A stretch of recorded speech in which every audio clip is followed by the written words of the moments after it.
وَأَقِیمُوا الصَّلَاةَ وَآتُوا الزَّکَاةَ وَارْکَعُوا مَعَ الرَّاکعِینَ، اور نماز قائم کرو اور زکوٰۃ دو اور رکوع کرو رکوع کرنے والوں کے ساتھ۔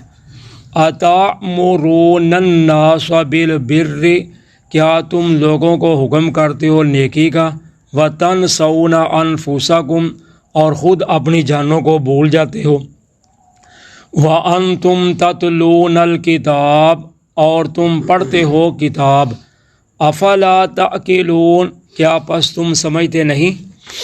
وَاسْتَعِینُوا بِالصَّبْرِ وَالصَّلَاةِ، اور تم مدد طلب کرو صبر کے ساتھ اور نماز کے ساتھ، وَإِنَّهَا لَكَبِیرَةٌ إِلَّا عَلَى الْخَاشِعِینَ، اور بے شک یہ بہت بھاری ہیں مگر ڈرنے والوں پر نہیں۔ الَّذِینَ یَظُنُّونَ أَنَّهُم مُّلَاقُو رَبِّهِمْ، وہ ڈرنے والے لوگ جو یقین رکھتے ہیں کہ وہ اپنے رب سے ملنے والے ہیں، وَأَنَّهُمْ إِلَیْهِ رَاجِعُونَ، اور یہ کہ وہ اسی کی طرف لوٹنے والے ہیں۔ اب اللہ تعالیٰ فرماتے ہیں کہ تم نماز قائم کرو اور زکوٰۃ ادا کرو اور رکوع کرو رکوع کرنے والوں کے ساتھ۔ تو نماز اور زکوٰۃ یہ اسلام کے دو بنیادی ارکان ہیں، اور یہ سب شریعتوں میں رہے ہیں، یعنی پہلے جتنی بھی شریعتیں گزری ہیں، جتنے بھی انبیاء علیہ السلام یا قومیں گزری ہیں، تو سب میں یہ دونوں چیزیں تھیں۔ تو چونکہ یہودی جو تھے، ایک تو وہ نماز باجماعت نہیں پڑھتے تھے، نماز پڑھتے نہیں تھے، سستی کرتے تھے، اور دوسرے نمبر پر ان کی نماز میں رکوع نہیں تھا، یعنی وہ رکوع نہیں کرتے تھے۔ تو اس لیے اللہ تعالیٰ نے کہا ہے کہ نماز قائم کرو اور زکوٰۃ ادا کرو اور رکوع کرو رکوع کرنے والوں کے ساتھ۔ تو یہاں سے باجماعت نماز کا ثبوت ملتا ہے کہ رکوع کرنے والوں کے ساتھ رکوع کرو، یعنی باجماعت نماز پڑھو۔ تو نماز اصل میں وہی ہے جو باجماعت ہے۔ مساجد بنانے کا، اذان دینے کا مطلب ہی صرف یہی ہے کہ تاکہ لوگ باجماعت نماز پڑھیں، ورنہ جہاں مرضی پڑھ سکتا تھا انسان، گھر میں بھی پڑھ سکتا تھا، لیکن نبی اکرم صلی اللہ علیہ وسلم نے بیت اللہ میں بھی جب سیدنا عمر مسلمان ہوئے تو اس سے پہلے آپ بیت ارقم میں چھپ کر نمازیں پڑھتے تھے، چونکہ کافر پڑھ نہیں دیتے تھے۔ تو جب سیدنا عمر رضی اللہ تعالیٰ عنہ مسلمان ہوئے تو پھر آپ نے فرمایا آؤ میں ساتھ چلتا ہوں، دیکھتے ہیں کون روکتا ہے۔ تو پھر آپ بیت اللہ میں گئے، جا کر وہاں برملا نمازیں پڑھیں، اور جب آپ پھر واپس مکہ سے مدینہ تشریف لائے ہجرت کے لیے، تو اس وقت بھی آ کر آپ نے سب سے پہلے مسجد کی ہی بنیاد رکھی تھی۔ تو اس لیے نماز وہی ہے جو باجماعت ہے، اور نبی اکرم صلی اللہ علیہ وسلم فرماتے ہیں جس بندے کو یہ دو عذر نہ ہوں، ایک تو وہ بیمار ہو، دوسرے نمبر پر کوئی ڈر ہو، یعنی راستہ خطرناک ہو، یا ایسا معاملہ بن گیا ہے کہ بارش بہت زیادہ آ گئی ہے، یا راستہ خراب ہے، جانے کا کوئی چارہ کار نہیں ہے، تو اس کے علاوہ اگر کوئی بندہ نماز باجماعت نہیں پڑھتا تو اللہ تعالیٰ اس کی نماز قبول ہی نہیں کرتے۔ تو حتیٰ کہ نبی اکرم صلی اللہ علیہ وسلم نے یہاں تک فرمایا کہ میرا دل چاہتا ہے کہ میں اذان کہلائی جائے، اذان ہو جائے، لوگ جماعت کے لیے جمع ہو جائیں، تو میں اپنی جگہ پر کسی کو کھڑا کر دوں کہ تم میری جگہ پہ جماعت کرا، تو میں ان لوگوں کے گھروں کو آگ لگا دوں جو لوگ اذان سن کر بھی مسجد میں نماز پڑھنے کے لیے نہیں آتے۔ لیکن میں یہ کام کیوں نہیں کرتا؟ اس لیے کہ گھروں میں عورتیں ہیں اور بیمار لوگ ہیں، اس لیے میں نہیں کرتا۔ دیکھیں کہ آپ کتنے رحمت للعالمین تھے، لیکن نماز کی جب باری آئی تو فرمایا میرا دل کرتا ہے میں ان لوگوں کے گھروں کو آگ لگا دوں۔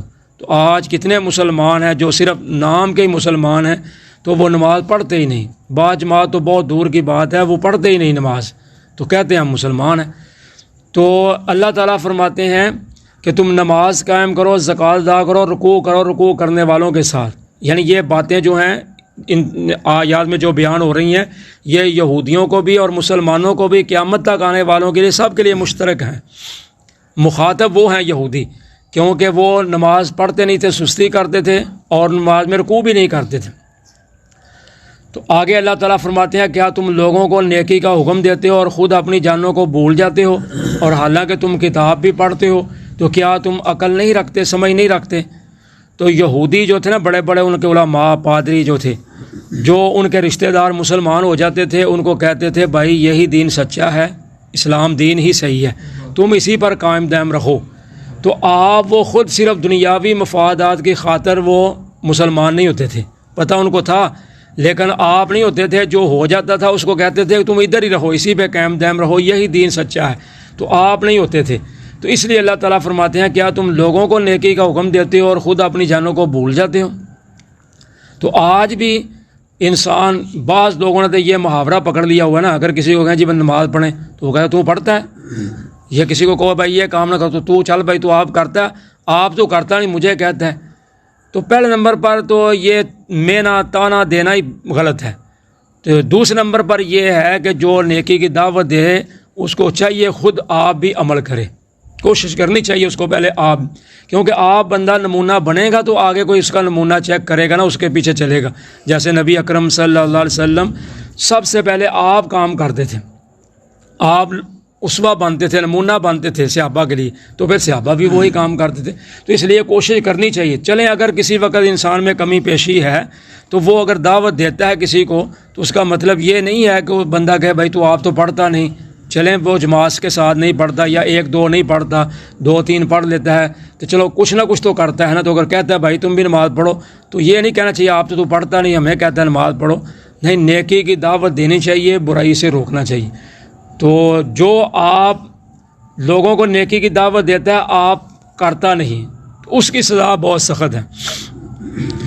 حدیث میں آتا ہے کہ کل قیامت کے دن اس حال میں لوگ آئیں گے کہ دیکھیں گے کہ ایک بندہ جو ہے وہ جیسے گدھا ہوتا ہے نا، خراس کے ارد گرد گھومتا ہے، یا کولو لگا لیں جہاں تیل نکلتا ہے، یا جہاں آپ گاؤں میں ہوتے تھے تو گڑ شکر بناتے ہیں تو اس وقت بیلنا جو چلتا ہے اس کے ارد گرد، تو اس طرح ایک آدمی ہوگا اس کے پیٹ کی انتڑیاں باہر نکلی ہوں گی تو وہ اپنی انتڑیوں کے ارد گرد گھوم رہا ہوگا، تو لوگ دیکھ کر کہیں گے یار تو وہ آدمی ہے جو ہمیں کہتا تھا نماز پڑھو، روزہ رکھو، فلاں کام کرو، فلاں کام کرو، تو تیرے ساتھ یہ کیا معاملہ ہوگا؟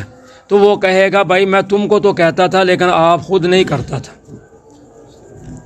تو اس لیے انسان کو نیکی کی دعوت دینی بھی چاہیے، خود بھی نیکی کرنی چاہیے، کیونکہ اللہ تعالیٰ نے مومنوں کی خوبی اور صفت یہ بیان کی ہے، اور خاص کر اس امت کی صفت یہ بیان کی ہے۔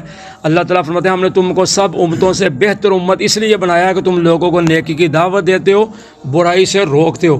پھر آپ نے یہ بھی فرمایا مجھے اس ذات کی قسم ہے جس کے قبضے میں میری جان ہے، اگر تم لوگوں کو نیکی کی دعوت نہیں دو گے، برائی سے نہیں روکو گے تو میرا رب تمہاری دعاؤں کو قبول ہی نہیں کرے گا۔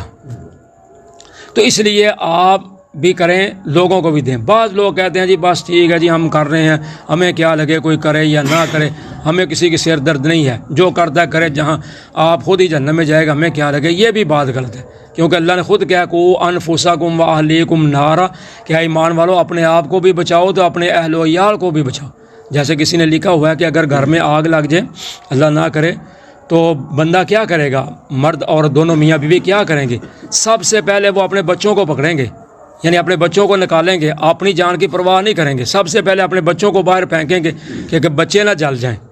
اور ایسا ہوتا بھی ہے کہ آپ نے واقعات پڑھے بھی ہیں کہ اپنے بچوں کو بچاتے بچاتے بندہ آپ خود یا عورت خود جل جاتی ہے۔ تو فرمایا جب بندہ گھر میں اگر ایسا معاملہ ہو جو بچوں کو بچاتا ہے تو کیا ادھر جہنم کی آگ سے نہیں بچانا چاہیے؟ تو اس لیے آپ آئیں، جب اپنے بچوں کو، گھر والوں کو کہیں بھائی اٹھو نماز پڑھو، اٹھو بھائی تیاری کرو۔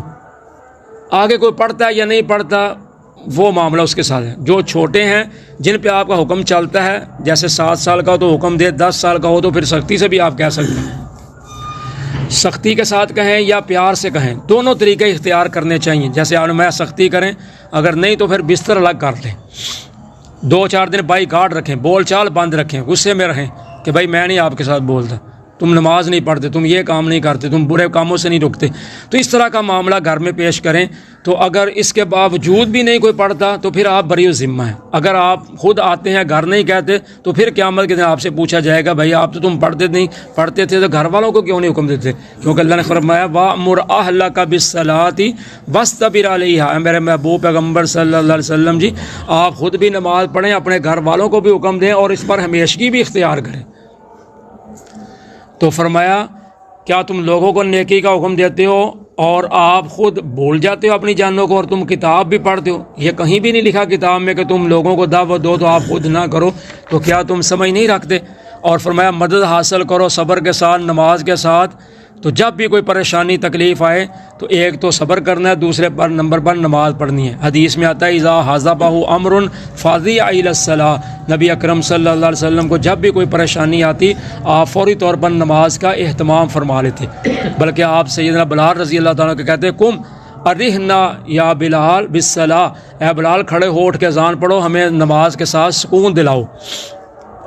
تو جب بھی آپ کو کوئی تکلیف آتی آپ اللہ کے ہاں سجدہ کرتے، خوشی آتی پھر بھی آپ اللہ کے ہاں سجدہ کرتے۔ تو اس لیے فرمایا جب تکلیف آئے پریشانی آئے تو صبر کرنا ہے، نماز پڑھنا ہے۔ تو نماز کے ساتھ انسان کا تعلق اللہ کی ذات کے ساتھ جڑ جائے گا، روحانی تسکین ہوگی، اور صبر کرے گا انسان تو اللہ تعالیٰ کی طرف سے مدد آئے گی اور انسان کی پریشانی تکلیف غم جو دور ہو جائے گا۔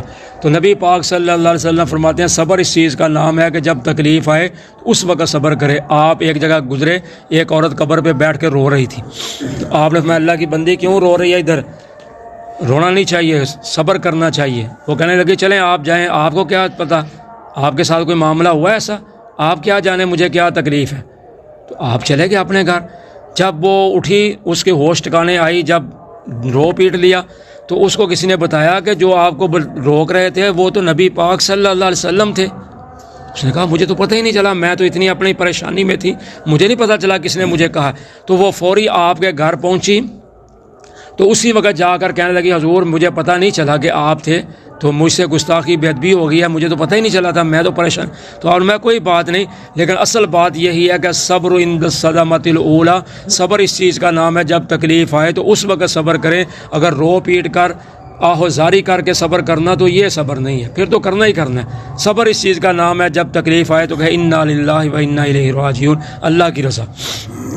فرمایا یہ دونوں چیزیں بہت بھاری ہیں، یا نماز بہت بھاری ہے، بہت وزنی ہے، لیکن ڈرنے والوں پر نہیں، یعنی جن کے دل میں اللہ کا ڈر ہے ان کے لیے نماز کوئی مشکل نہیں ہے، لیکن جو ڈرتے نہیں ان کے لیے ظاہری مشکل ہی مشکل ہے۔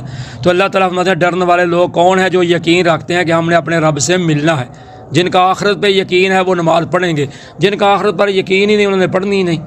تو اللہ تعالیٰ فرماتے ہیں ان کو پتہ ہے کہ ہم نے اللہ کی طرف لوٹ کر جانا ہے، ادھر پھر حساب و کتاب دینا ہے۔ تو سب سے پہلے اللہ تعالیٰ نے حقوق اللہ، جو اللہ کے حقوق ہیں ان میں سے اللہ نے سب سے پہلے نماز کا سوال کرنا ہے کہ اس نے نماز پڑھی ہے یا نہیں۔ تو فرمایا جو نماز میں کامیاب ہوگا وہ انشاءاللہ باقی معاملات میں بھی کامیاب نکلے گا، جو نماز میں ناکام ہے وہ باقی بھی ناکام ہے۔ تو جب حقوق العباد کی باری آئے گی تو سب سے پہلے کہا جائے گا دیکھو اس نے کسی کا خون تو نہیں بہایا، اس نے کسی کو ناجائز قتل تو نہیں کیا۔